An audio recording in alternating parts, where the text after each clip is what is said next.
A recent article in the Washington Post reports that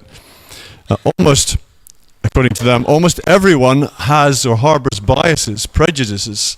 Almost everyone. Everyone.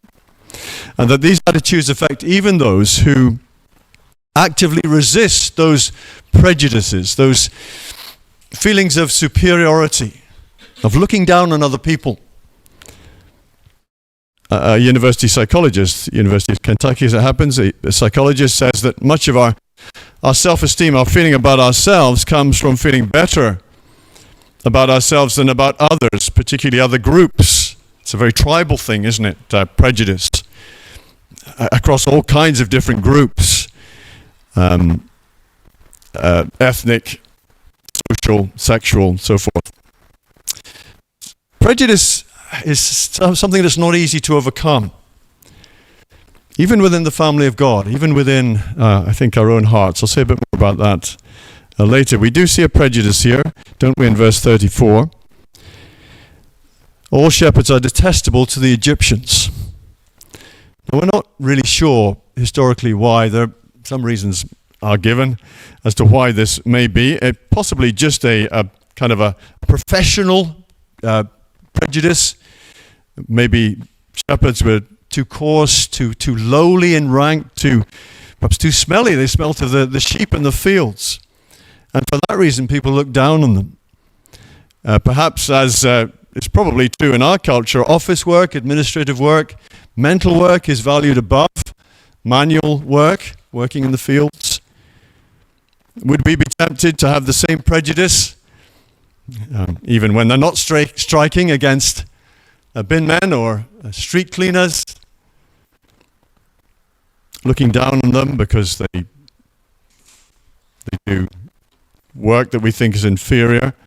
Or actually it can work the other way, can't it? What's called inverted snobbery. I think I'm perfectly capable of both ways, and you may be as well.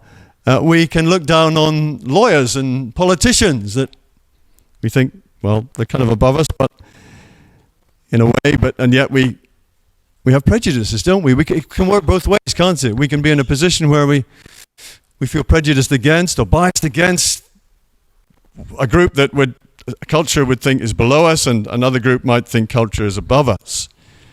Snobbery and inverted snobbery is very real, I think, in our own natures and our own hearts. Prejudices are clearly still out there, aren't they? Racism and so forth in our world. But I think they're also in here, in our own hearts. If we're honest, we struggle with them ourselves as we look on other people. And it's an honest thing to admit, isn't it, that it's something you struggle with. See, being a Christian isn't about being a perfect person or pretending you're a perfect person, but being honest with yourself and being honest with God and being humble before the Lord. I think I do struggle with these things. Actually, my heart is not pure and perfect. You've probably heard someone say, maybe you said it yourself, I'm not being racist, but then they say something racist. Our hearts really are prejudiced, aren't they? They're biased in many ways. We see it in the news, we see it in the world around us, not only in ancient Egypt, even in our own hearts. And I found a very honest article or piece in the Our Daily Bread notes. I know some of you use the Our Daily Bread notes. And one of them goes like this. It was based on John chapter 4, where Jesus comes upon the Samaritan woman at the well, and he's not really meant to speak to her because, well, she's a woman and he's a rabbi, and she's a Samaritan and he's a Jew, and so forth, and all of these barriers in the way, all these prejudices.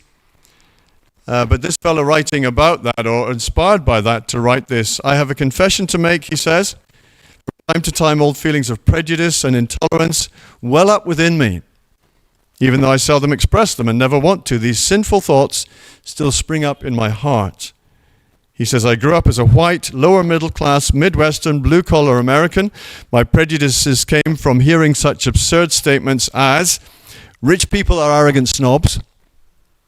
Minorities just want a handout. Women are weak and can't think rationally. Management is out to rip off the working man. Jews can't be trusted in business dealings.